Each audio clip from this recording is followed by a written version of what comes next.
Welcome to the Thompson Collier Book Study number 1. We're so happy to have you join us on this first Synchronous session broadcast on Tuesday, October 1st, 2019. We are recording this broadcast so that others who weren't able to join us will be able to catch up on it later.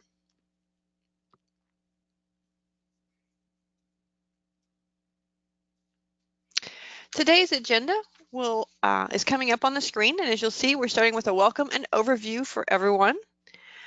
My name is Anne Marie Gunter. I'm the World Languages Consultant at the North Carolina Department of Public Instruction and one of the co-instructors for this course. You see me pictured there on the right.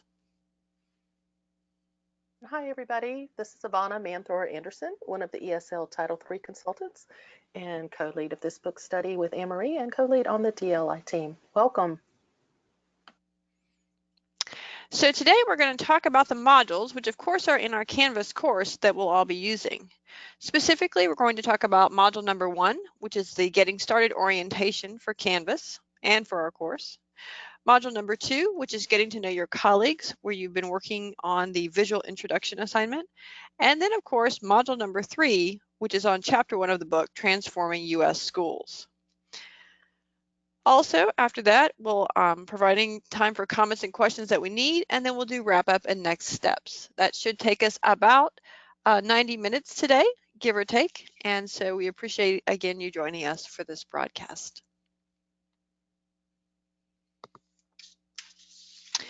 Before we get underway, we do want to make sure everyone knows a little bit about the control panel you have. If you've joined us for a GoToWebinar before, this may be familiar, but we always want to go over it. You'll see on the right-hand side of the screen that we have a picture of the control panel. Yours may look a little bit different depending on what device you're on today and which browser you decided to use. In general, though, we like you to know where your audio is. The default audio is computer audio, and you can see the green box around that. You can also join over the phone by clicking phone call. If you're ever having a problem with your audio, one thing to do is go from computer audio to phone call and then back to computer audio. That often resets your audio. You can also unplug and replug your headset or whatever you're using to listen in today, and that will also sometimes reset your audio. Let's put this to the test and make sure everyone's audio is working by doing a little bit of a sound check. You see that there's a hand icon on your control panel outlined in purple now. And I want you to click on that and raise your hand to show me that you have been hearing us do this broadcast from the start. So just click on your hand and it goes up on my control panel so that I can see that. Looks good. Thank you so much for doing that. There will be times, by the way, that we use the little hand again on your control panel. So again, always know where your control panel is. If you should ever lose your control panel, please look for the go-to icon, which looks like a little six-petaled daisy to me, a blue sort of icon like a flower. It's often in your start tray or somewhere that's been minimized on your screen. You can also look for that button, that's the orange button with a white arrow. That's your grab tab on your control panel there next to your audio. And if you see that and click on it, it will maximize your control panel again in case it's been lost and minimized. Also, we do have a questions box you see there at the bottom of your control panel. You can put a question in there at any time to ask questions about technology or access group announcements and links. There are also going to be some activities that we do that we'll ask you to either put your response in the questions box so we can share it out loud, or we're going to ask you to raise your hand and we will unmute you so that you can go ahead and share with us whatever it is we're sharing for that activity. This does say the recording of this meeting will be posted approximately 1 week from today. That's actually what we do for our webinar broadcasts. Because of the schedule of our synchronous sessions in this book study, we will be posting them hopefully within 24 hours. And the recordings will always be posted onto the syllabus on our Canvas course so that you can find them there and access them as you need to.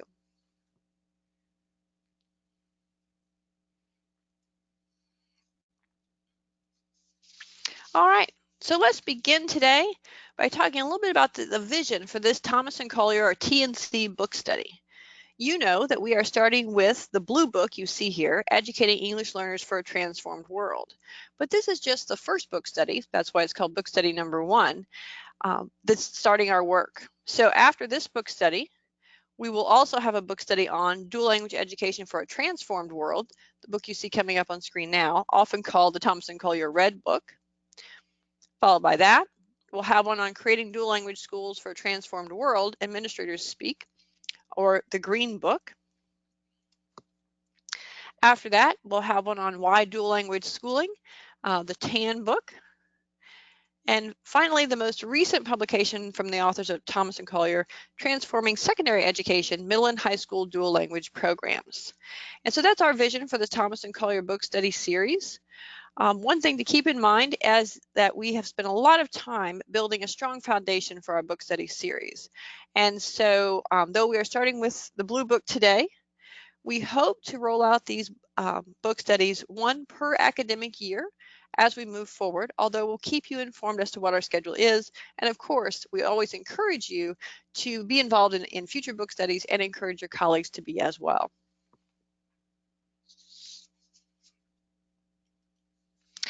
So for our Blue Book study, we have created both synchronous sessions like this, but also the Blue Book course in Canvas. And I know you received instructions about how to enroll in Canvas just yesterday from us. We've been trying to work behind the scenes to get everything set up as best we can so that when you are in Canvas, everything works smoothly. This is just a screenshot of the book study itself and the course code underneath it. Let's go ahead and do a poll question to see where you are with Canvas itself as a learning management system, or LMS, and how comfortable you are with it. So another feature we have in GoToWebinar is poll questions. So the poll question, I always put on a slide, of course. How comfortable do you feel working in Canvas? Are you very comfortable because this isn't your first Canvas course? Are you comfortable because the orientation module in the course was helpful to you? Are you so-so because you need to review some part of the orientation module? Or are you not very comfortable and really need some additional guidance? So what I'm going to do is go ahead and launch that poll question. And when I do that, you'll be able to click on your screen for the answer that fits the response you want to give. So just go ahead and click right on there, and we'll see how quickly we can go. Usually these questions don't take too long because we like to save our time for more intense activities where we're actually discussing and putting things in the question box.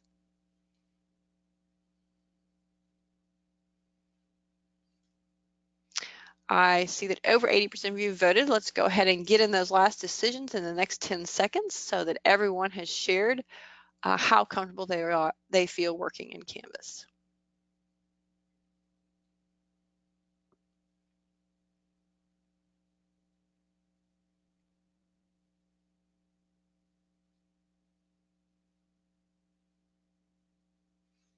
All right, it looks like we're good on voting. So what I do next is I hit close, and then I share with you what the results are so you can see how we all answered today. It looks like about 40% of you said you're so-so on Canvas because you just need to review some parts of the orientation module.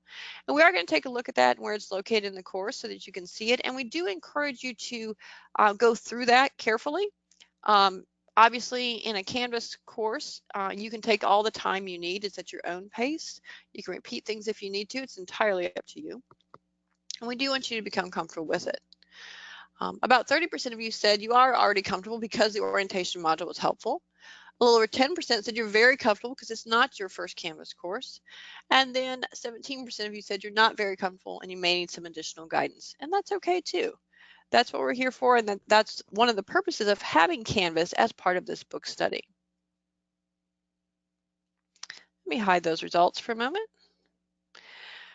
We're going to explore Canvas together for a bit here to help those who need a little more guidance, but also to make sure we're all starting literally on the same page with our book study and know where things are located. So what I've got here on the screen before we go over into an actual Canvas course is the screenshots of actually our two Canvas courses, if you will, for this book study. And the reason is because you had a choice. You could choose to do this book study for 1 CEU or 10 contact hours, or you could do it for 2 CEUs or 20 contact hours. And so there's some differences between those two, and you decided what was best for you. Because of that, when we go in to look at it, you actually have 2 separate spaces, and that's a good thing because when you're posting on discussion forums and things in the Canvas course, that helps keep you in your groups that you're in, 1 CEU or 2 CEUs, which will help you as participants get to know each other and will help us as your instructors make sure we're attending to all your needs as we go through. So what I'm going to do is just show you for a moment my screen in my Canvas course. I'm looking at this as a student view. So this is exactly what you should see when you go in. There you go. One thing to notice right away in the upper left-hand corner, it always shows you where you're at. And so you can see I'm in the 2 CEU, Thompson Collier Book Study number 1 course. But you also, when you log into Canvas, always start on the home page, which is what you see right here. On our homepage, of course, we have a welcome. We have an overview of that book study series we just talked about and how that's going to work. We have a little bit more about the course with the course learning objectives, and you see right there under more about this course that you can click on the link there and go straight to the syllabus if you need to from that page. There's a lot of duplication on these pages so that you can get to where you need to in the course whenever you would like. After that, there's an explanation of the credits and then some notes about that. There's also some tips for success. I'm going to make my screen just a little bit larger, so perhaps this is easier to read. One of the things we learned when we were doing the pilot of this book study course was that sometimes as adult learners, we need reminders about what will work best. And so there's some tips for success here on discussion board assignments and quizzes, specifically in this 2 CEU part of the course because of the requirements for earning 2 CEUs or 20 contact hours for this. After your tips for success, there's a list of quick links, so things that we may want to get to quickly that would help you. And then there's a link to the course orientation or getting started. I know some of you said that you still need some guidance, and I even saw a question that said, where's that course orientation module? So there's where it is. You can link to it directly from the home page. When you do that, and I just clicked on that, it takes you to the first one in the orientation welcome, which is just an overview of the book and discussion of how it was created. On any of the Canvas pages in the bottom right, you'll see a button that says next, and you can click on that and go to the next page that you need to look at. So now we're stepping through the orientation module of the course. You see there's a navigation video that tells you a little bit about how the course is organized and how you get around. Notice now you have a previous button on the left-hand side to go back if you want, or a next button to go on to the next page and part of the orientation module. We're going to go on. We're just going to scroll through quickly so you can see what's here. The next part of the orientation talks about the completion policy again and some deadlines and things in our course just so they're always there and available to you. As I hit the next button, we go on to the orientation about course etiquette. And this is about working well together online in an environment like this. Some of you are familiar with these rules, like, for example, number 2, avoid using all caps, as it can be interpreted to mean that you are yelling. Of course, I'm sure you know that just from using email, but it's also important when we're having discussions online in a Canvas course. As we go on to the next part, there's a piece about the minimum tech skills and mobile technology required for the course. It's pretty straightforward. And then we hit the next button and it takes us to the information about the third-party apps that we'll be using. And so you see some of those mentioned, obviously Canvas, and you have their accessibility information in terms of use and privacy statements. You also see GoToMeeting there, which is what we're using for our synchronous sessions. When I hit next, the next part of the orientation is the learning navigation. And so there's a series of icons you see on the left side here that are used throughout the course to tell you what the activity is. So it may be the topic overview, maybe learning objectives, maybe the activity icon, maybe reading if there's a reading assignment, or a video icon if there's a video, and so on. So there's several of those that you can get familiar with. These learning icons, by the way, are used consistently throughout all NCDPI Canvas courses, so this may not be the first time you see them if you have taken other NCDPI Canvas courses. As I click on to the next part, there's information about enabling mixed content, and that's about using different types of content from online and various sources so that it's used appropriately and can be used well. And the last part of the orientation is actually a focus on our syllabus. And as this is actually our syllabus pulled in, and you can kind of scroll through that.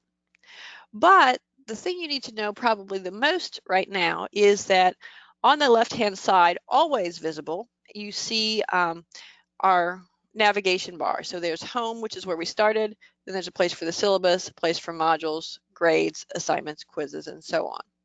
So now that we've seen the home page and we're kind of at the syllabus part, I'm going to click on syllabus. So it takes us to our syllabus and we can look at this together. Notice our syllabus page starts out so that you know you're in the right place with the picture of the book. Our course learning objectives again, information about our contact hours and certificate of completion, materials needed, starting with a copy of the book and so forth, and then our schedule for this fall. Notice here it's very straightforward. We have on the left-hand side the modules and events that we're doing, what assignments come from those in the middle, and then on the right-hand side, the due dates and times for those. And so you see your general information there. Today, of course, we're on synchronous session number 1. It is for an hour and a half. You see here that that's on Tuesday afternoon, October 1st, and there's a place for the registration link for all 6 sessions. As you saw from our messages to you, these synchronous sessions are set up so that once you register, you're registered for all 6 of them. You don't have to keep re-registering yourself for each one. And so you'll receive reminders and so forth from the go-to system for that purpose. There's also a space where the archived recording of this broadcast will be linked, a place where the slides will be linked, and then you see there's a makeup assignment for synchronous session number 1. If you have to miss a synchronous broadcast like this, so if you're listening to this as a recording, there's always a place to go to make that up, and there's an assignment that goes with it. And I'm going to click over to that right now because there have been some questions about how does it work with the assignments and so forth. So I'm going to go right over to there. This is our assignment for synchronous session number 1. And this is basically an attendance assignment. So if you're attending the live broadcast today, you'll automatically earn 8 out of 10 points. We are able to pull down a registration report and an attendance report and make sure we assign grades appropriately. If you attend and participate in the polls, you'll earn 9 points out of 10. And if you attend, participate in the polls, and add to the discussion with a question or comment in our activities, you'll earn 10 out of 10. So that's pretty straightforward. If you do have to miss, what you will need to do is view the recording of the broadcast once it's posted on the syllabus. And you see there's a link right there back to the syllabus itself so that you can always find what you need. And then you complete the assignment below to earn points for that synchronous session. And you see a description of what you will have to do if you miss it. Now, the good thing to know right now is if you're with us live, you don't have to do this because your attendance assignment is taken care of as described above if you attend. But if you do have to miss, there's a quick way to do that. You just listen to the broadcast and then you write a post describing the 3 most interesting points from the synchronous session. So that's pretty much how it works. Another thing I always like to look at besides the syllabus from the navigation bar is the modules. If you click on that modules button, it takes you to the place where all of our modules for this course are outlined. And right now, what's visible are the first 3 modules. We've just kind of looked through the Getting Started Orientation module, which you're welcome to go back and view as well, as many times as you need to. There's also the Getting to Know Your Colleagues section, which we'll take a look at in a bit, with the Visual Introductions assignment. And you see with each assignment that's there, like with Visual Introductions, it tells you how many points you can earn. So there's 12 points on that one. And then we just made visible today around lunchtime the 3rd module, which is on chapter 1, as it turns out, because orientation and getting to know you always come before the first content module. You see what we're going to be doing for chapter 1.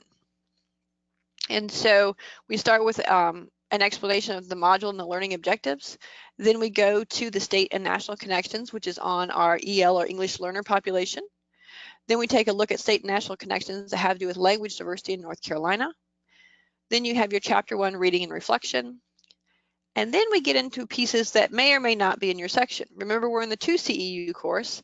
So to earn 2 CEUs, there's some additional assignments you have to do beyond attending the synchronous sessions and doing the readings. And those are what you see there with 3.4, the Chapter 1 reflection response, and 3.5, the Chapter 1 reading quiz. Finally, you see that 3.6 is our synchronous session number 1 assignment that we just looked at. All right, so that's kind of an overview of our Canvas course. Just like any Canvas course or LMS, there's always a way for you to look at your grades and see all the assignments. So for example, if I click on grades, what it's going to do, because I'm in as a student right now, is show me what my grades are as a test student. When you go in, of course, it'll show you what your grades are so far out of what we've completed. And so you see already there's a place for the visual introductions and some of the other things that we're going to be doing with Chapter 1. Likewise, if you just want to look at the assignments per se and see a list of them and links to them, you can click on the assignments link and that's what you get. And if you just want to look at the quizzes, that's the next button and the discussions. So that's kind of an overview of our Canvas course. And like I said, the version that is used for the 1 CEU section of the course looks a little bit different because there are different types of assignments, obviously. So that's kind of where we are with the Canvas course. I'm going to pull that off and go take a look at the question box and see what questions are there that we need to address. We just have a few. Okay, go ahead. The first one, if you miss all of the live sessions, can you listen to the recording, do the assignments, and get credit? That kind of goes against the essence of the way the book study was designed. I'm not going to give that a final answer at this point. There you go. Anne-Marie is pulling up some information.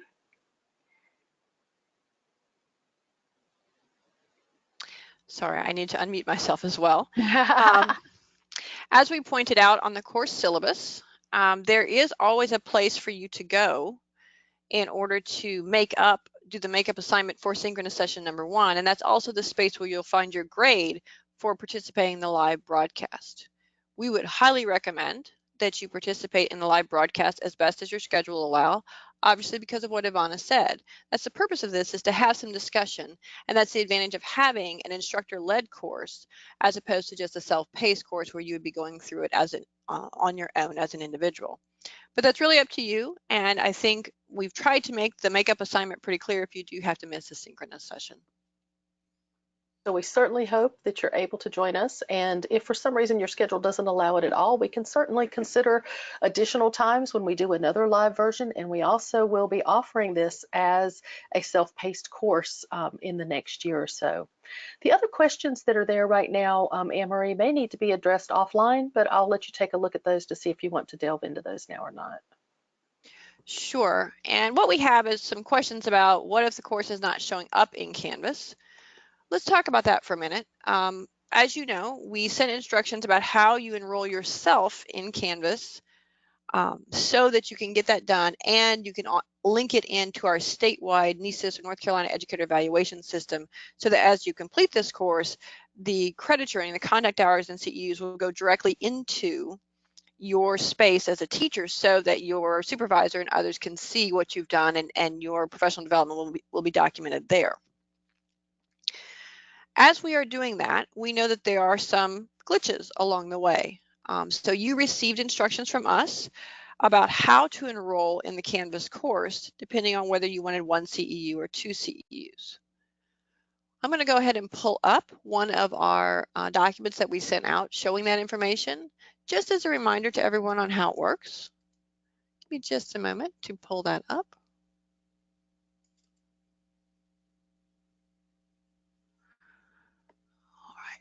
There we go. I think you can see it on my screen now.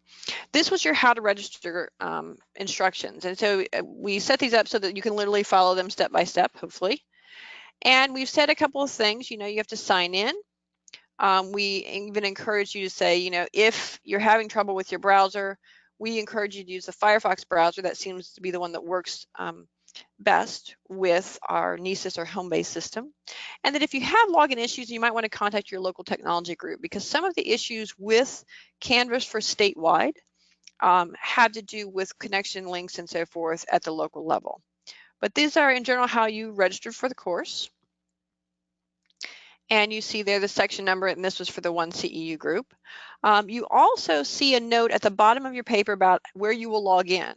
So if you are in a district or charter school and they already have a space in, or everyone already has what's called a UID, a Universal Identification Number, that you have as a teacher or an administrator, you can go to the myncedcloud.org and you can sign in.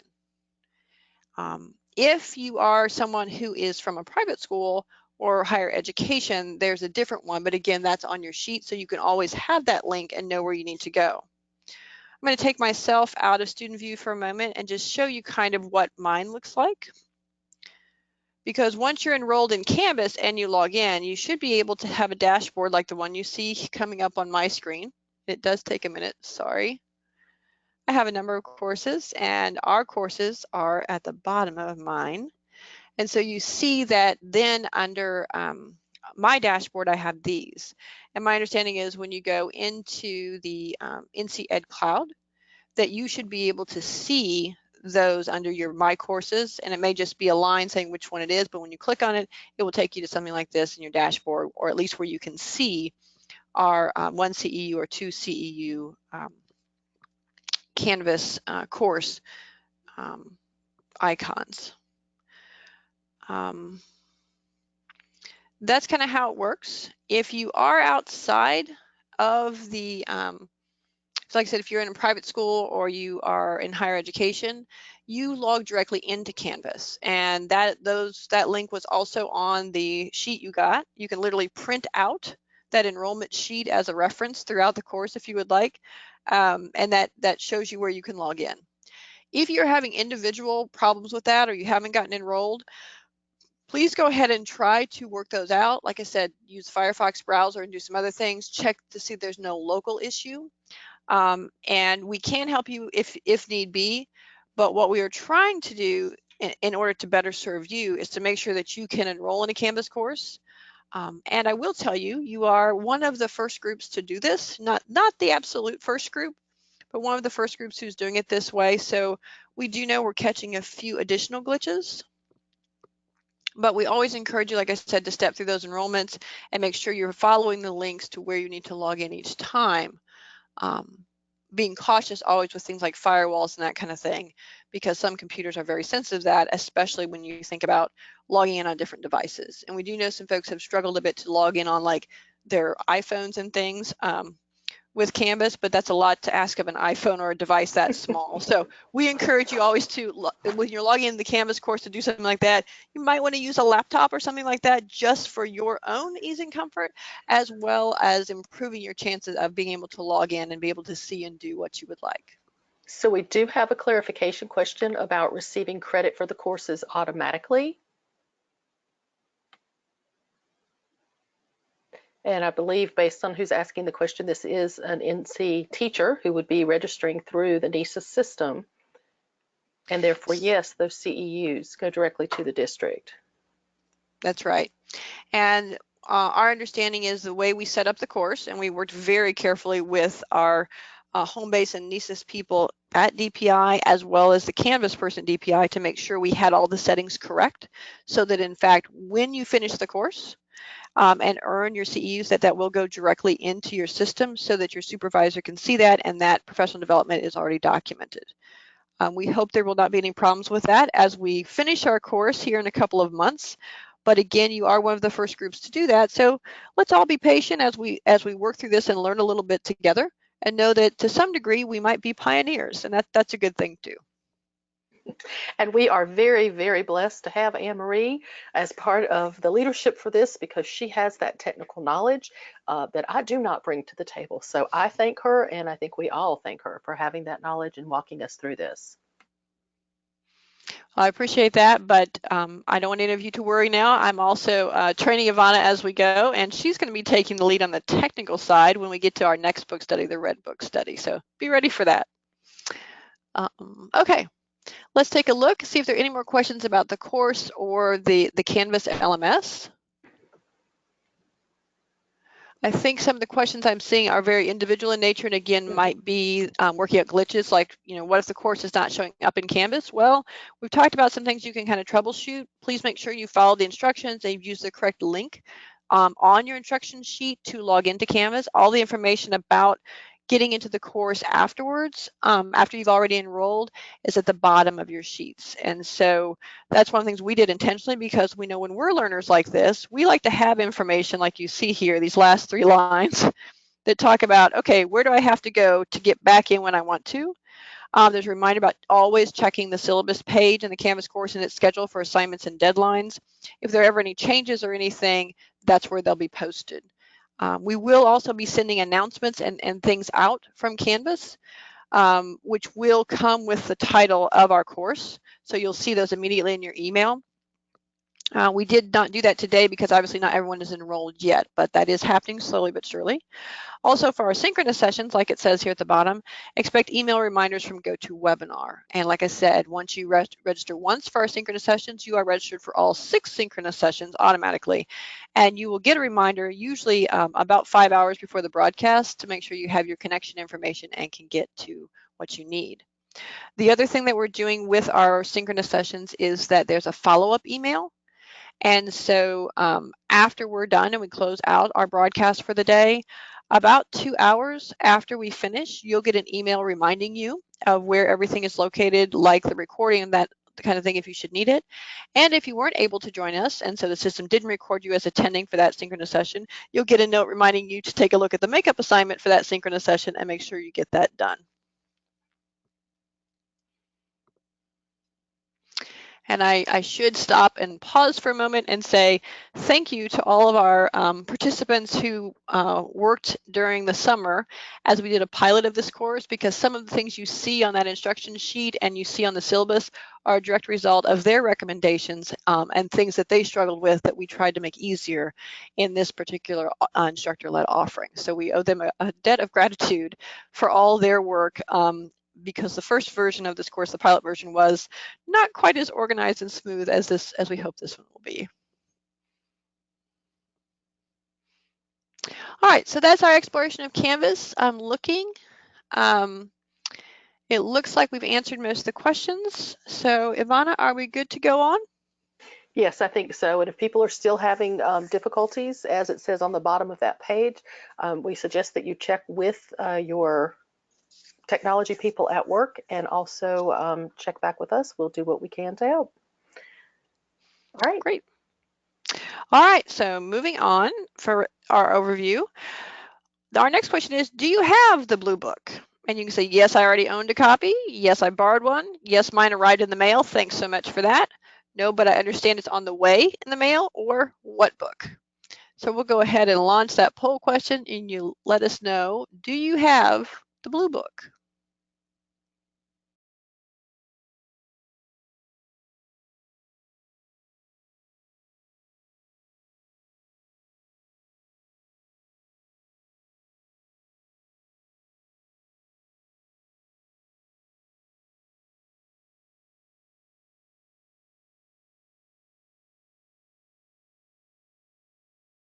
All right, go ahead and finish answering if you will.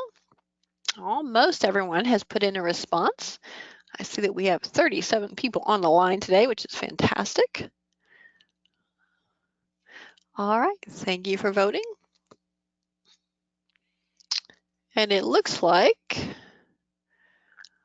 almost 2/3 of you say, in response to, do you have the Blue Book? You say no, but you understand it is on the way. We were very fortunate with this book study in that everyone who asked for a hard copy of the book, we were able to provide one. Those were mailed out yesterday. And so however long it takes for mail to get to you, wherever you're located in North Carolina, is how long you can expect to wait. We also had a few folks who registered very early, and their books were sent out a few days before that, so they might already have them, which is why I think about 30% of you said, yes, mine arrived in the mail, thanks. So good, you've already got that. We do have a few people who've borrowed one or who already owned a copy, which is pretty convenient, but I will also say pretty common. The book we're studying, of course, was published in 2009, so the likelihood of someone having one around is great. Um, and no one answered what book, so everyone knows there's a book required for this.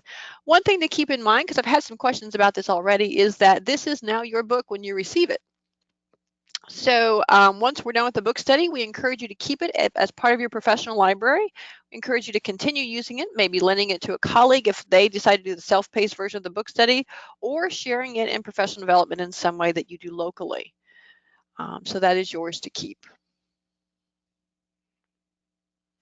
And just to clarify, we won't always be able to have the opportunity to do this. So we were thrilled to be able to send them to those of you who requested.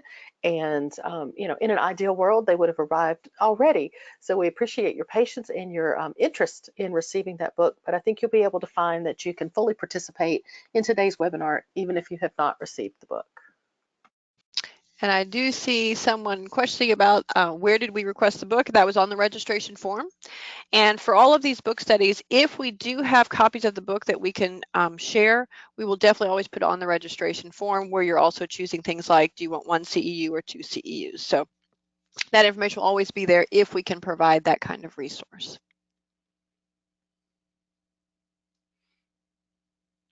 All right, let's go ahead and go on. We did want to share with you our book study timeline a little bit so that everyone's aware of our dates. Of course, this is when our synchronous sessions are. These are always Tuesdays from 4 o'clock to 5:30. You see that these are October 1st, October 8th, and October 15th. Then there is no meeting on Tuesday, October 22nd. It's sort of a catch-up week, if you will, for everyone to do any makeup assignments they need or to catch up with postings and quizzes and that sort of thing. Then we resume on October 29th, and then the week after that, November 5th and November 12th. That means we'll be done with our synchronous sessions by mid-November, which is good because we know that, of course, on the school calendar, we're getting ready to go into things like the Thanksgiving holiday and so forth, and so that's a good time to be wrapping this up. One thing to keep in mind is that all of our due dates are set up with you as our participant, and we do have some flexibility with those, as you'll see. You can always click on the due date of an assignment in the upper right-hand corner and find out when that is. So let's run another poll question and ask you, what's the difference between the 1 CEU and the 2 CEU sections? You get to choose all that apply on this one, not just one. And so is it the number of contact hours? Is it the time spent in module work? Is it participation in the synchronous sessions? Is it reading the book? Or is there no difference because we randomly assigned you? So let's go ahead and launch that question and see what your thoughts are.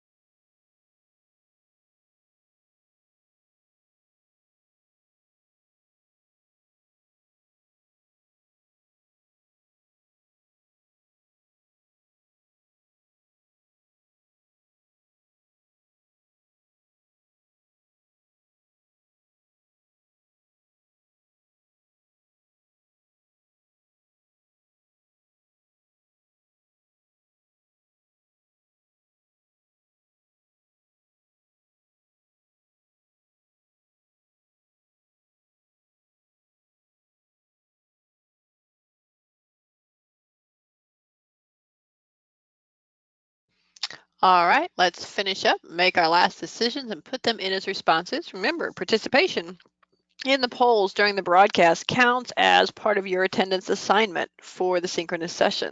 So you want to make sure you're responding to all the polls.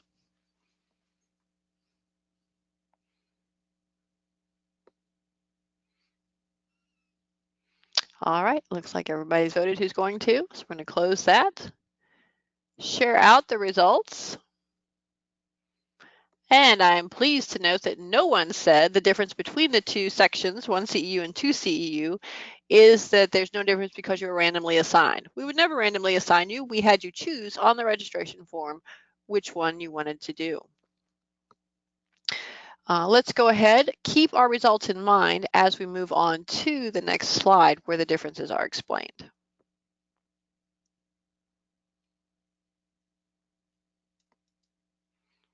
All right, so you notice that there is no difference between the synchronous sessions. Whether you're in the 1 CEU section or the 2 CEU section, you need to attend all 6 synchronous sessions or do the makeup assignments for any that you miss. So that's the same for everybody. Also, you need to complete the reading before the broadcast. That's the same for both sections. This is a book study, so everyone's doing the reading and doing the reading assignments. And so that's something that's expected.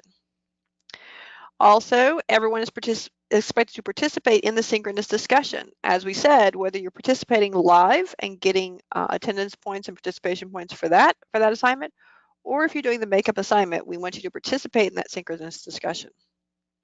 So really the only difference is that the 2 CEU section, those folks need to do additional work in order to earn that extra CEU that they want to. So they're going to complete reflection questions in Canvas, and they're going to complete reading quizzes for each of the chapters. The reading quizzes are in fact comprehension quizzes, so please do a close reading. The reading quizzes are also open note and open book, and there is no time limit on them. You can take reading quizzes twice before the correct answers are shown, and your highest score on the reading quiz is the one documented for participation. In general, with the course requirements and grading, please know that you have to complete 80% or higher in order to earn your contact hours or CEUs in this system. So those are our course requirements. I'm going to stop and see if there are any questions about any of the course requirements that we can answer for everybody before we go on to the next part of our broadcast.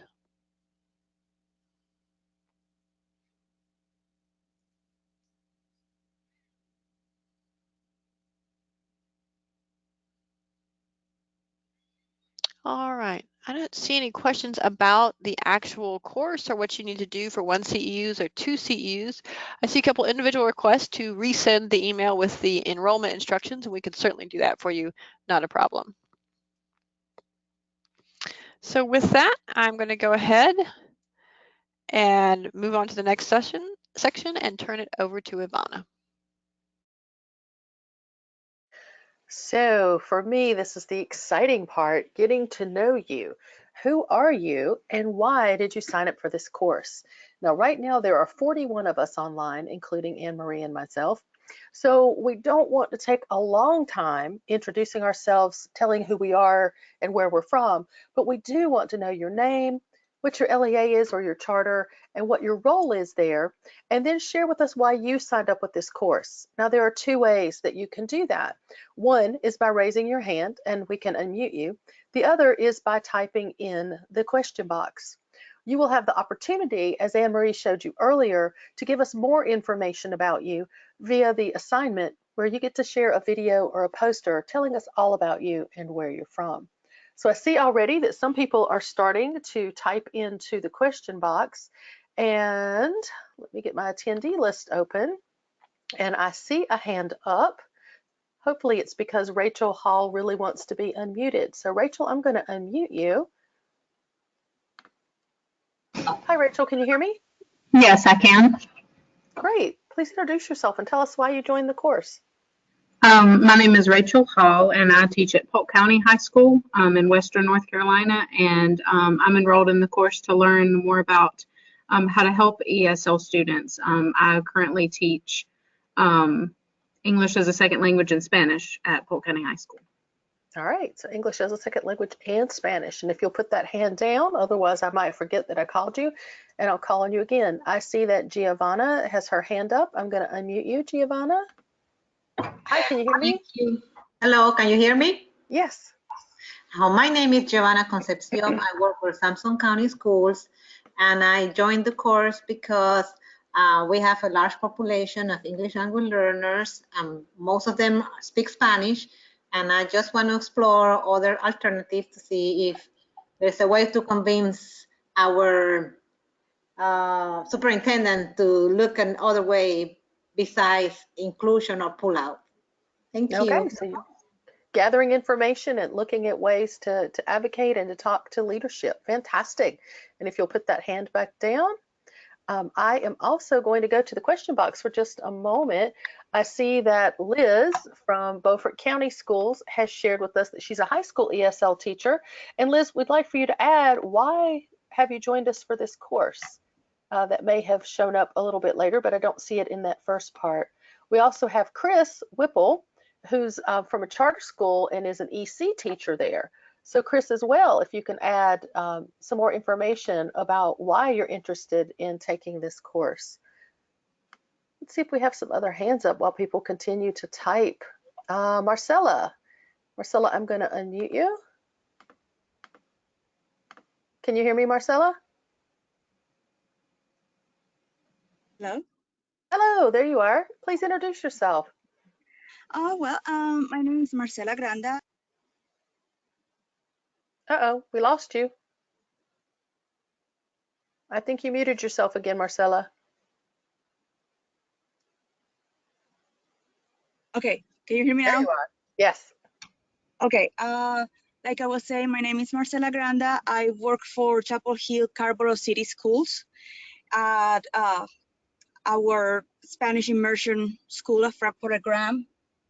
And I joined the course because I think that I need to refresh.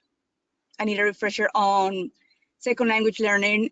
Plus, you know, Thomas and Collier are like these gurus and dual language, second language acquisition, whatever you want to name it, they like know it all, or maybe most of all.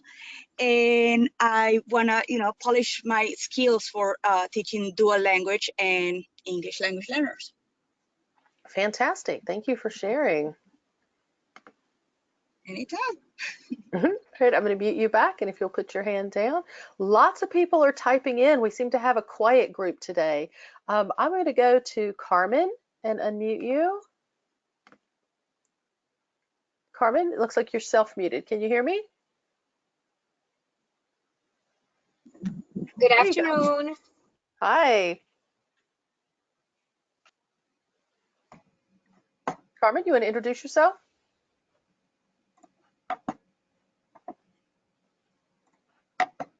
Carmen, we could hear you. Well, we could. Okay. Carmen, if you want to speak, please let us know. So we'll go to Catherine. Catherine's on the telephone, so let's see if I can unmute her successfully. Hi, Catherine. Okay, am I unmuted? You are. Yay. Okay, I teach ESL at Balfour Elementary School in Ashburn. We've had the dual language program here for, this is our 4th year.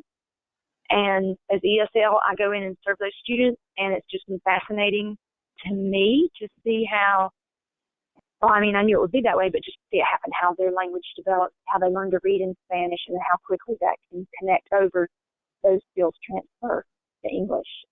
So I just still feel like there's so much I don't know about the dual language program, and my son is actually in it. He's in 2nd grade. I'm just curious. Great. Thank you so much for sharing.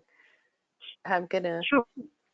mute you back, and if you'll put that hand down, I'm going to go over to the chat box. Lots of people have added to our chat box, so thank you.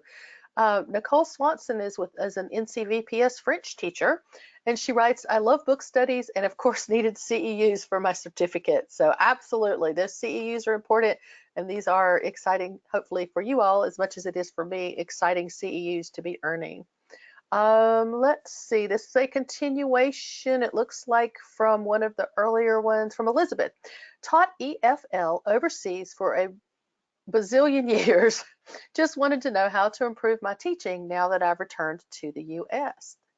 Thank you, Liz, for sharing that. Melissa Catton, hopefully I'm saying these names right, Kannapolis Middle School in Kannapolis City Schools, teaches 6th grade ESL, and this is her 1st year in an ESL role, so she's excited to learn everything she can. Awesome, thank you for joining us. Christina Whipple, joined the course because I've worked with many ESL students and want to learn more. Stephanie Edwards, I teach second grade at Union Elementary School in Sampson County. I signed up for this course because I have 3 students who speak no English, and I figured anything could help me as it gets frustrating.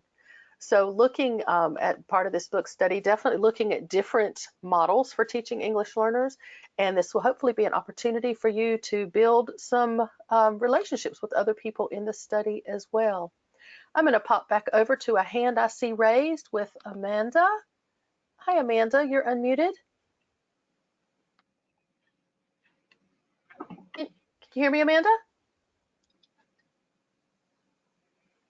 Amanda Christ? Okay, I will mute her back. See if we have some other hands raised. Sometimes those hands raise themselves. We've learned that in previous adventures. Did Catherine already speak? Catherine Galvanby? Catherine, I've unmuted you. Can you hear me? Yes, can you hear me? Yes. Hi, it's Catherine Galvani. Sorry, I was getting Thank confused you. myself. I haven't said it the wrong way.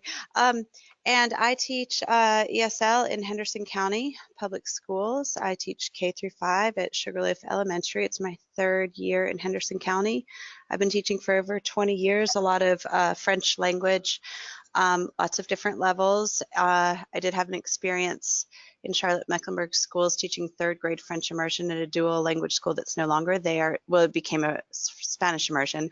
So I do have an experience going way back. I'm curious to see how the dual language has changed since then. We have a dual language school in our district. I'm curious to learn more about that.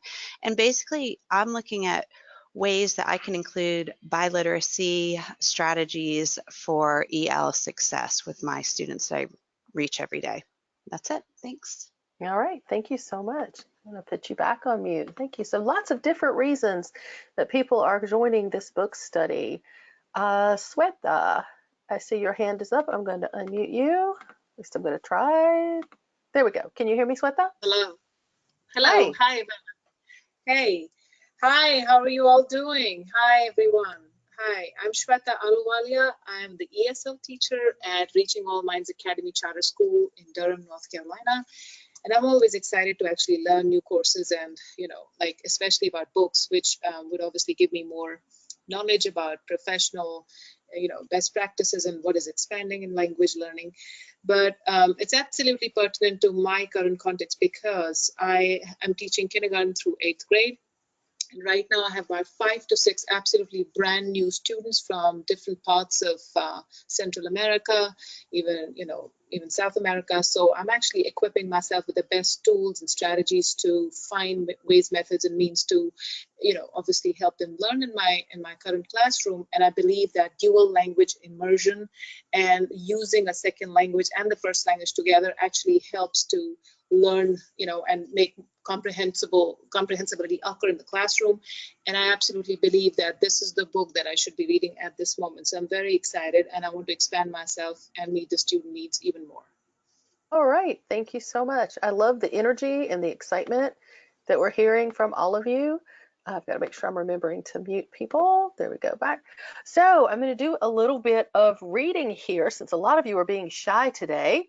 And so feel free, even if I've read yours, to jump in if there's more you want to share. We have Kimberly from Durham Public Schools. She's an ESL teacher supporting newcomers in a dual language elementary setting. We also have Emily Golightly, who's a K-5 ESL teacher in Carteret County Schools. She chose to participate in this project. She says, I'm interested in learning more about dual language immersion. We really don't have anything like that in our district yet, and I would love to see this expand into our county schools. I love that attitude of yet. I'm the new ESL teacher. Oh, I have to find the name. That's the hard part when Martha. This is Martha. See, you guys are messing me up with these names. Gensimer Ramirez. She's the new ESL testing and compliance specialist in Durham, and she's interested in learning more about dual language programs. The next one says, my name is Gabriela. I work in Asheville, Buncombe County Schools, ESL teacher. I want to learn more about this book and being able to share with teachers in my school. So it's very exciting already to hear that you're thinking about what can you take away from this and share as you go back into your school. And as Anne Marie mentioned earlier, this isn't the end. This is just the first of a series of book studies from Thomas and Collier. So there'll be lots of things to share over the next few years. I do have that Sandra Brighton added, she's the principal at Socrates Academy. Long ago, she was trained in PSYOP and would like to learn more and be able to help the teachers at the school where she works. The ELL population grew tremendously there at Socrates Academy. So fantastic. Emily Long is a teacher at Carteret County Schools, and she signed up for this course to help EL students that she works with and to help them along their educational journey. And I think as we talk about the research that Thomas and Collier have here in this book, and especially as we move into those other books, you'll have a feeling of that journey that's been taken across the country with dual language as well. Sandra Lopez Greenfield is from Robeson County, and she signed up for this course because she wants to empower English learners in a world in transformation. She also wants to learn how to design a book study course. Great reasons to join us. Luisa Palicio is an ESL teacher for Northampton County Schools, and she joined the book study because she's passionate about helping children and families who, like her, speak English as a second language. All right, let me see if I've got any more talkers because I've got some more reading to do here. If you put your hand up and you don't mean for it to be up, please put it down. I'm going to try Amanda again. I know we tried to unmute Amanda and it didn't work last time. Amanda, are you there?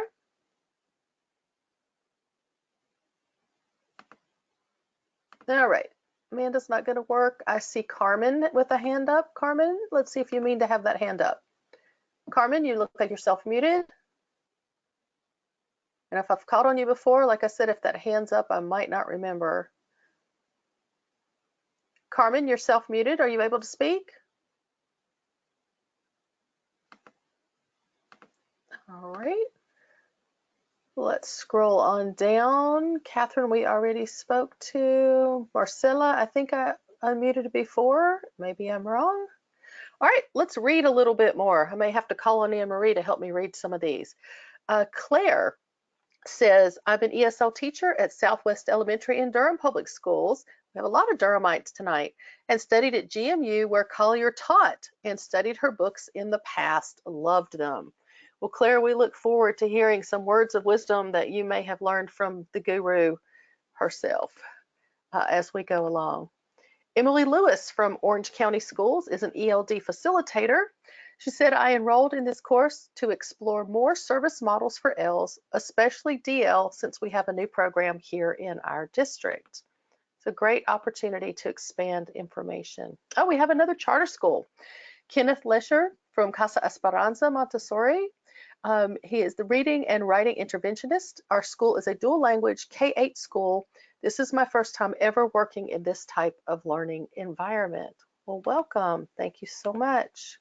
We have Carlos Sosa from Duplin County Schools, an ESL teacher. He writes, next year I'll be in my renewal cycle and I'm a little behind on my literacy credits. However, I wanted it to be something relevant, so my expectations on this course are very high. Fantastic, Carlos. We'll send those expectations right back at you and look forward to your interaction. Ivana? Yes. One thing about Carlos's note about literacy credits, please do note what kinds of renewal credits you need for your certificate, because there are different kinds of requirements. There's literacy, there's academic content area credits, sometimes there's digital learning credits. It just depends on when your license expires. Also, always double check with your district or charter school that the professional development you're doing, whether it's this course or anything else you do, a conference or anything like that, that it will in fact count for the credits that you need or want it to, because that is a local decision. And so that's something you should contact your supervisor about, or whoever is responsible for professional development and licensure renewal in your district or charter school. Thank you so much, Anne Marie. Very important public service announcement. All right, now we have one from Amanda, who I kept trying to unmute. So Amanda Christ teaches in Buncombe County as an ESL teacher. She says, I joined the class to learn how to best serve my EL students and learn more about dual language programs. Next, we have Allison McCarterant, an EL coordinator and teacher of ESL at an alternative school in Wilson County. She said, I joined this course to better inform my practice and learn from others' points of view. So absolutely one of the most important pieces of this is learning from each other. The next one is Emily Long. I'm an EC teacher at Newport Elementary School. We have Helen Rashby, and I apologize to anyone whose name I pronounce incorrectly, the dual language curriculum facilitator at Allen J. Elementary in Guilford County. She said, I signed up for this course because I believe that we can build on each other's expertise and strength and strengthen the field of dual language. Thank you so much. And for each of you that are typing, typing is always acceptable, but we'd love to hear your voices as well. I'm Liz. I explained that I taught EFL overseas for 20 years and would like to know how to improve or alter my teaching for my current students. Next is Caleb Brown. Caleb works for Macon County Schools in Western North Carolina. He says, I am a secondary social studies teacher at the Highland School in Highland, North Carolina. I joined the course because I have 6 ELL students in my world history course, and I feel that it is my duty to learn more about serving ELL learners so that I can best support and meet my students' needs. Fantastic. Having those content teachers are so important. Helen added the book study will provide us with the opportunity to do that. Rhonda Wooten. I am an adult ESL instructor from Craven Community College, New Bern, North Carolina. I joined the course in hopes of getting more tips and ideas on teaching my adult learners. So what a great variety of participants we have here. Shweta introduced herself already, so I'm not going to read it again. Thank you, Shweta, for typing and reading. Chris Poston is here. I'm Chris, Director for K-8 and Dual Language.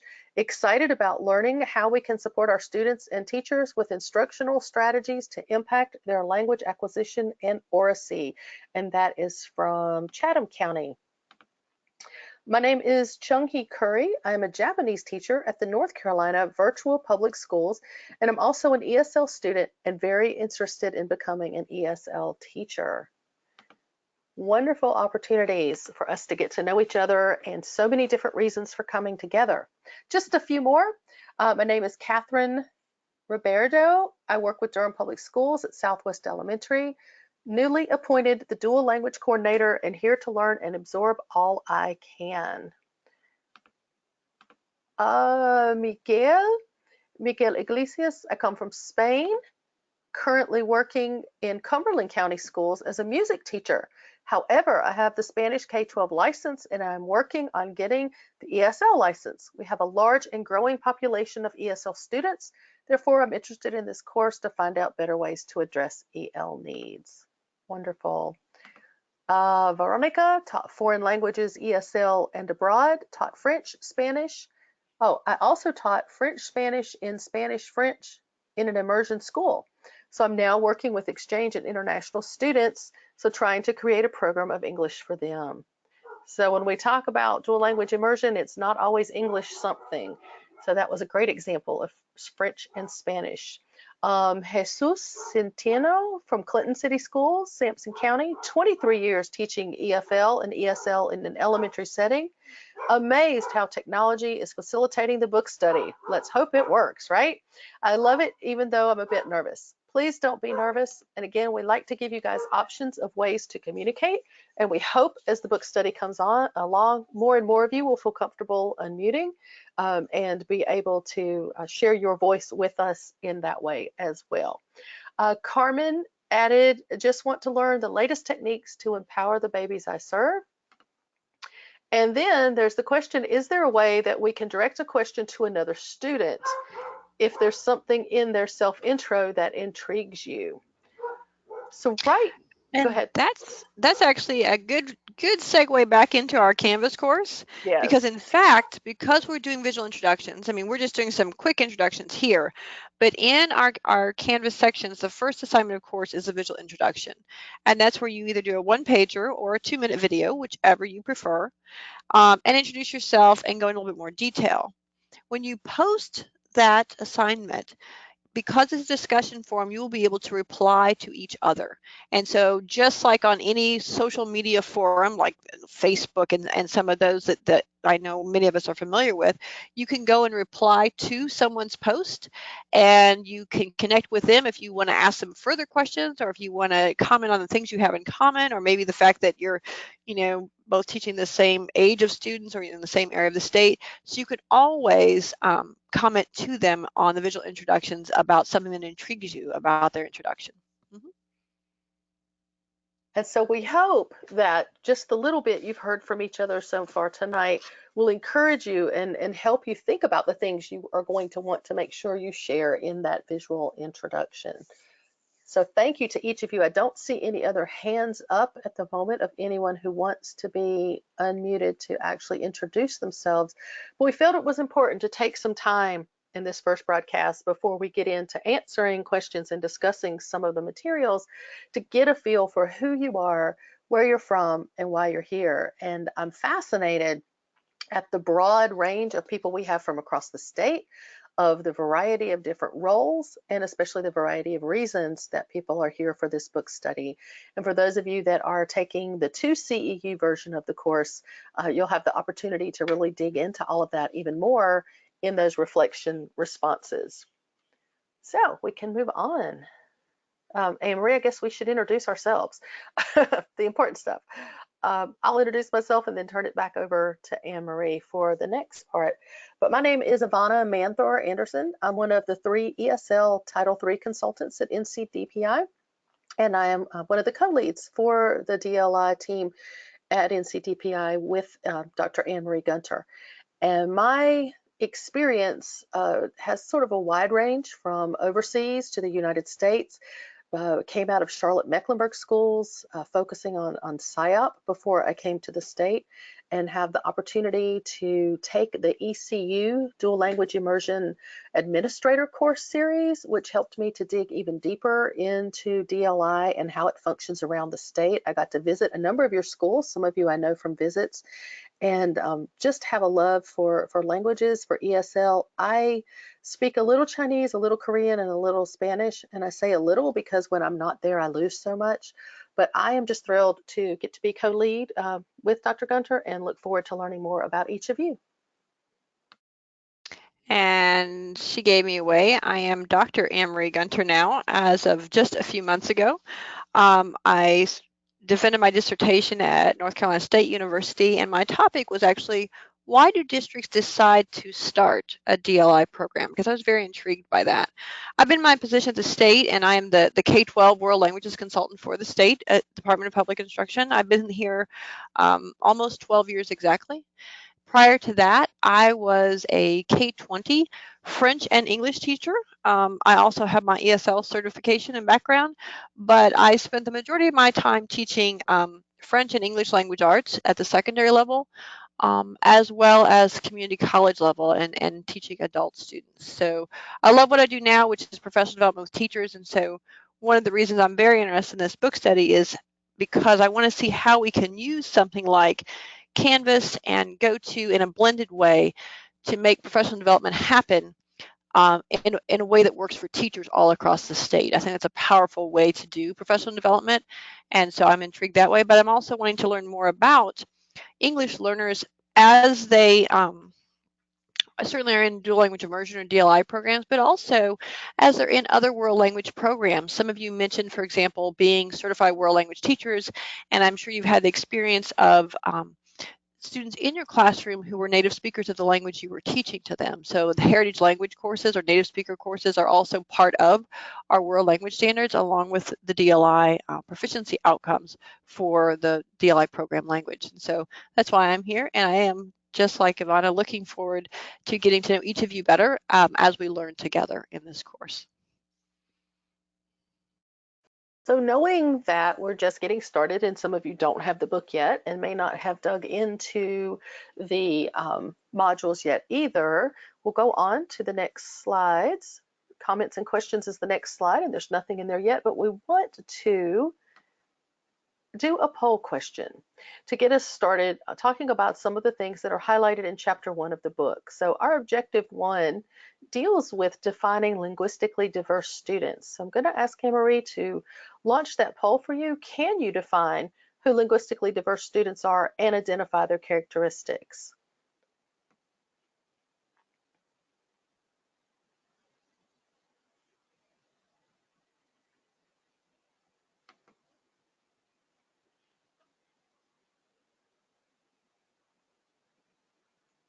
So about 40% of you have voted. Let's keep those answers coming in.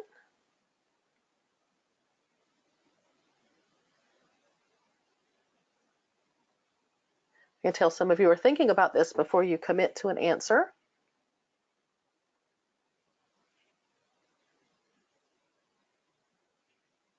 All right, just a few more seconds.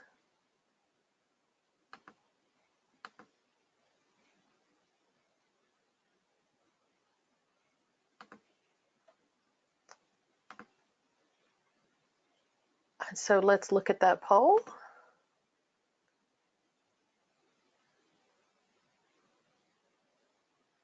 So 21% of you committed that you already know this information, who I can't even say it now, linguistically diverse students are in identifying some of their characteristics. No one has had the chance to read that in chapter 1, or they either don't feel that it's totally covered. 6%, yes, the module explains this. 45%, almost half of you say, I think so, but I still have some questions. And so that's the whole purpose of doing a book study like this. And then 27% of you say, I'm not sure, but I'm eager to learn. So let's take that poll down and see what you'd like to share about linguistically diverse students. So our next question, which ties to what you've just answered in the poll, is who are our linguistically diverse students and why is it important to understand their characteristics? So this is an opportunity for you once again to type in the chat box or to raise your hand and have us unmute you. So who are our linguistically diverse students? Why do we need to understand this? So we will look for raised hands as well as give you the opportunity to type in some answers. Now remember, sometimes those hands go up automatically, so check your hand every once in a while. If you don't want it up, please make sure it's down. I do see Catherine's hand up, the one whose name I said wrong last time. I'm going to unmute you and see if you really mean to have that hand up. Catherine, tell me how to say your last name again. Oh, it's Galvani. I didn't know my hand was up, but I was just typing. So I was thinking Sure. A linguistically diverse student would be a student coming from different linguistic or cultural backgrounds, and it's important to understand these characteristics of their language and culture so that we can promote culturally responsive pedagogy in our classes and in our schools. All right, and so notice how she mentioned both culture as well as language when talking about the linguistically diverse students. And Catherine, if you want to try hitting that little hand icon and see if that hand will go down, you're welcome to. There it went, great. And then we'll also see if anyone would like to either respond to what the speaker is saying or wants to add something to the text messages, to the chat messages as well. And there are lots of things coming in. Anne-Marie, would you like to share some of the things that have come up in the chat box? I'm sure they're tired of my voice.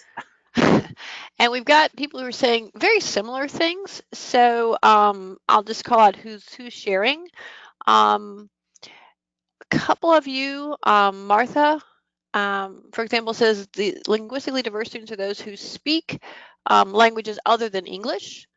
Some of you have also commented that like Louisa, that they're individuals who speak a different language at home or who come from a different culture, have different values and that kind of thing as well. A lot of comments about they are students who come from a home where a different language other than English is spoken. One person, Catherine, pointed out too that they aren't just students who speak more than one language. Linguistically diverse students may or may not be fluent in their first language. And so that's something for us to keep in mind as educators, is looking at, what do students need linguistically to develop proficiency in multiple languages. Melissa noted that these are students who speak another language primarily. And we could talk about whether that's their first language, their home language, or how that is, but another language primarily. And it's also important to be able to reach them culturally and academically, and that's something that we're going to be talking about certainly in the chapters in this book. Several of you are commenting on the fact, like Allison and Rachel, that these are students who with different languages and cultures, or that as teachers we need to be aware of different cultures and languages as well coming into our classroom. Anna noted about students coming to school with a different language at home. Helen noted that it's important to understand the characteristics of our linguistically diverse students so that we can use their linguistic background to understand ways we can better serve them.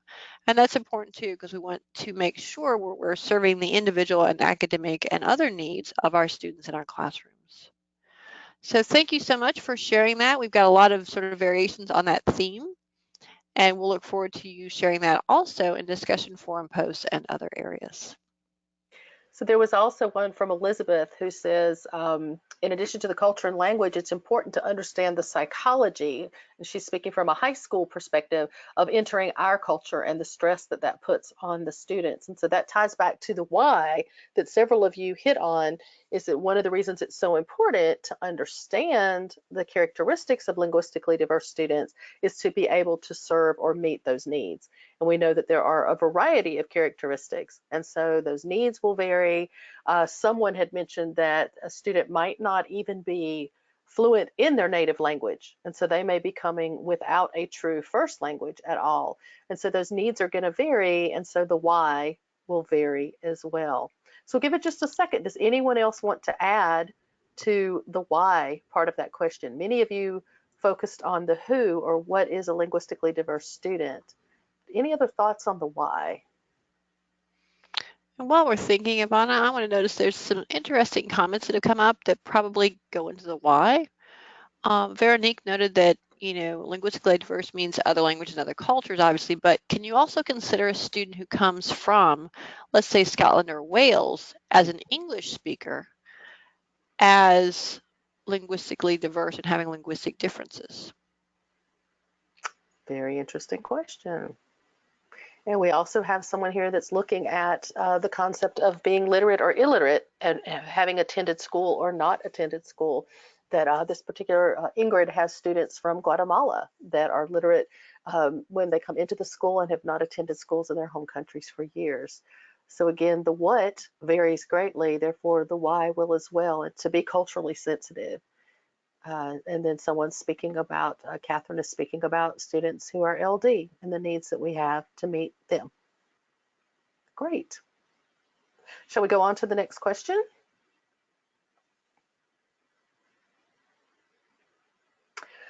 So actually, back up one second. So as we go through these different slides, the first one you will see says objective. So we're discussing things that are tied back to, as you look in the Canvas course, tied back to the objective for that particular module. Okay, now go to the next one. In each of the modules, you will see connections, both state and federal connections. These are things that are happening in North Carolina or happening around the world that we feel are connected directly to what's happening in this chapter, and we want to go deeper into understanding our own environment. So when you go into the connections in Module 3, Chapter 1, you'll see some information about demographics in North Carolina. And so even though you may not have looked at that yet, the next question is asking, how do the North Carolina demographics for ELS compare with your own learning environment? And we know that your learning environments may differ greatly. And then what impact does this have on your work with students and with educators? So even though you might not know the exact information about the North Carolina demographics yet, we'd love to hear your thoughts about how the demographics of ELS impact the work that you do within your own environment. And again, please feel free to raise your hand, and then you won't have to hear our voices so often. Emily, I see your hand raised. I am going to unmute you. Emily, can you hear me? Hey, can you hear me? Yes, ma'am. So I was just going to speak to our Hispanic population. So in Carteret County, we have traditionally had almost all Hispanic ELs with a smattering of Asian culture in there. But what I've noticed in recent years is this big influx of children from Honduras, El Salvador, and Guatemala in particular, and a lot of children that are fleeing from civil unrest and more negative situations, not just moving to have a better quality of life or whatever, but moving because of dangerous situations. And so there's more need for trauma-informed instruction and children that are going through a lot of difficult situations at home. So that sounds like it greatly impacts your approach to working with those students. Absolutely. Does it impact who you bring in working with those students as well? Well, I think that we have to have an increased awareness with the guidance counselor and working with the teachers closely to understand that sometimes negative behaviors aren't misbehavior, but just a sign of other things going on. And so just having people that are well aware of what our students' needs are in general throughout the school building. Okay, thank you.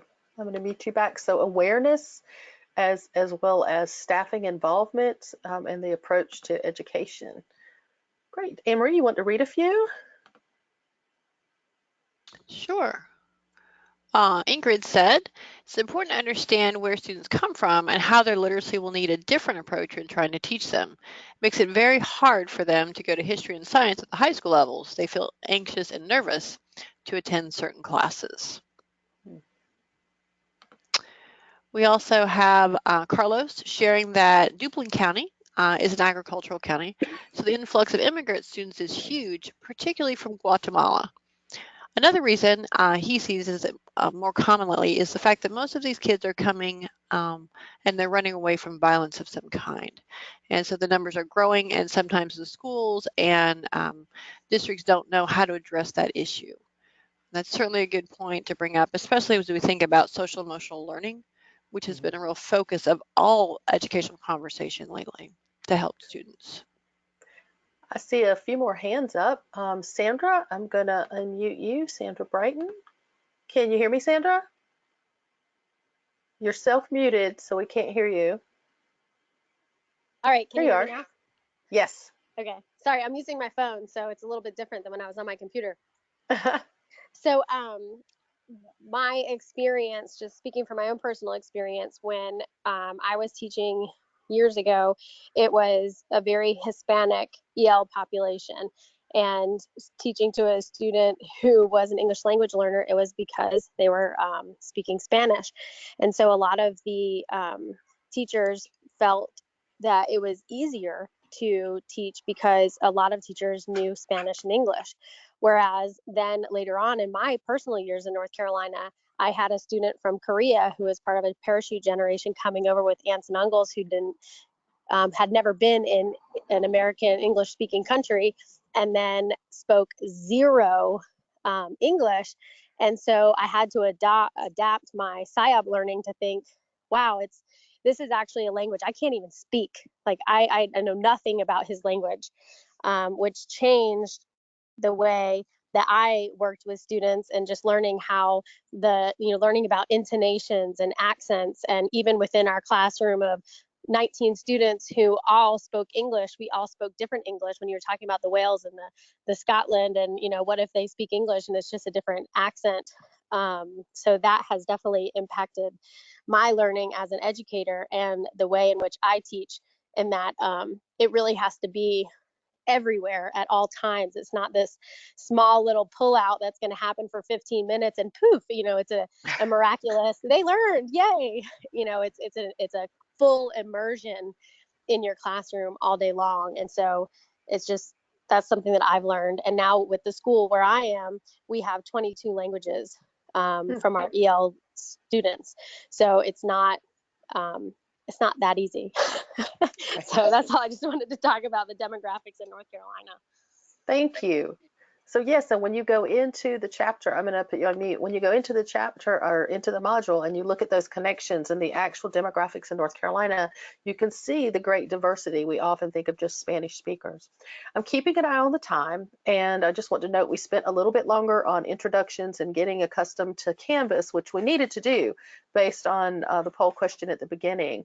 But I would love to keep going till 6 o'clock, but I don't think you guys would appreciate that since we're scheduled to end at 5:30, which is 5 minutes from now.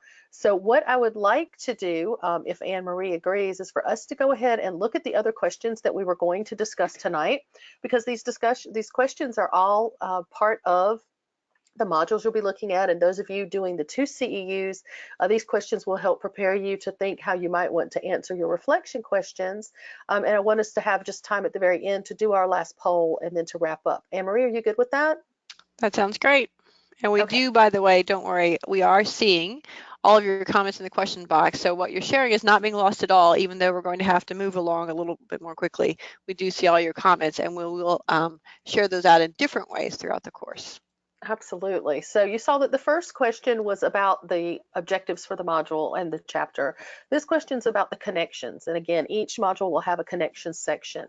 So then the next 2 questions, I believe, are both directly from chapter 1. So we're not going to take time to answer them, but I want you to look at the questions.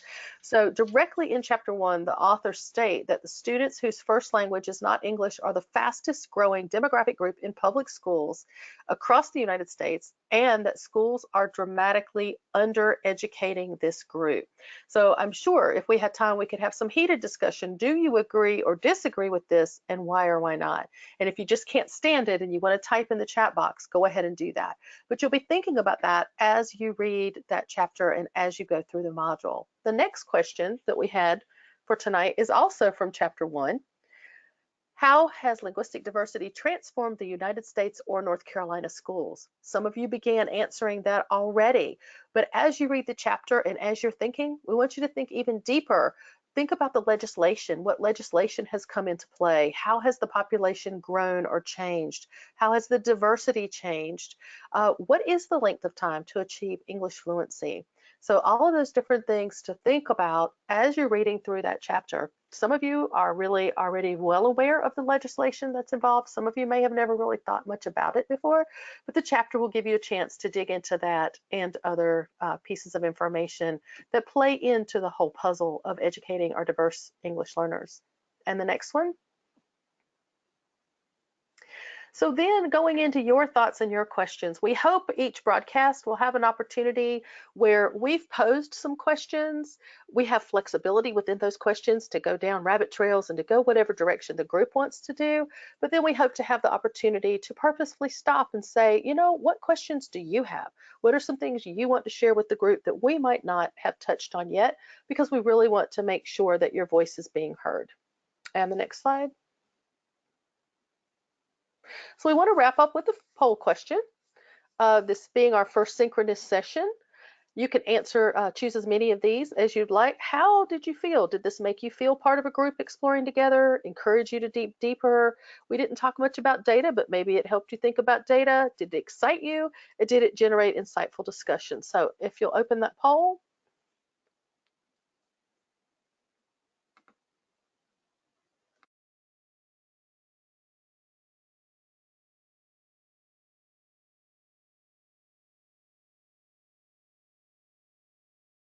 I'm feeling pretty successful with the percentages that are coming in so far. Fantastic. About 70% of you have voted.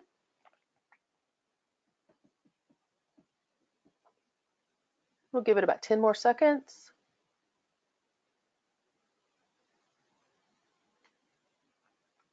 Come on, we're up to 92%, guys. Great.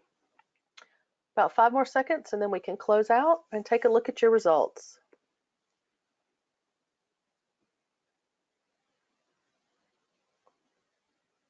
All right, now we know this doesn't add up to 100% because you could pick as many as you wanted to. I'm very excited to see that 88% of you feel that it encouraged you to dig deeper into the chapter or the module, and that 85% of you are excited about the next chapters and the discussions. So that's why I was saying I'm feeling pretty successful. And for 74% of you to feel part of that group, even though we can't see each other, some of us are typing, some of us are speaking, really appreciate that. Only 12% on the data right now, but as you get into the chapters and as we get into some more of our discussions, I believe that you will begin to really embrace some of the data that Thomas and Collier share with us to take back and share with others, as some of you mentioned. And we're glad that you're grateful that we generated some insightful discussion among the participants. And again, the typing is fantastic. It's always a great option, and the speaking is as well. So thank you for those who participated in all those different ways. All right, back to you, Anne-Marie. All right. And we are right on time for our wrap up and next steps. Obviously, as we move forward, we want you to go ahead and move into modules 4 and 5, or chapters 2 and 3. Everyone, of course, is doing the readings, and some of you already have your book or will be receiving it soon, so you'll be in good shape for that. For those who are doing the 2 CEU section, you'll have your reading quizzes that go with those chapters and your discussion forum questions, where you'll have questions similar to what we've been discussing in our synchronous session, but you can post to each other and reply to each other just like you can do in the visual introductions. Please try to have all of that done before our next synchronous session next Tuesday, October 8th from 4 o'clock to 5:30 again.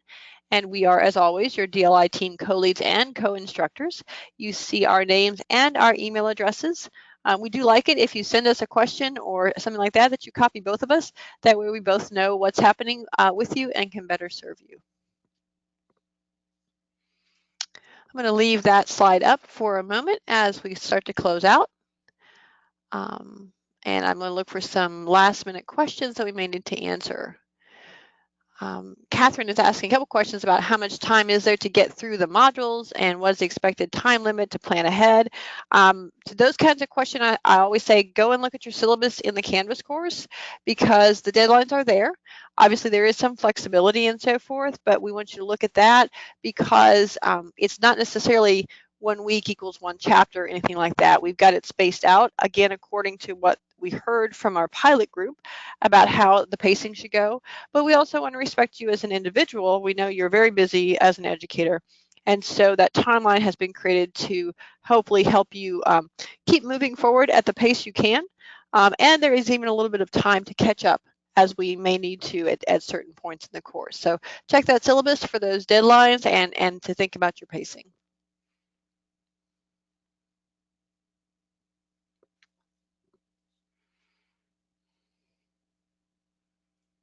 We thank you all for joining us today, and wish we could have kept you till 6. Great discussion. We appreciate it, and we look forward to hearing what you have to say after you've had a chance to dig into the materials a little bit more.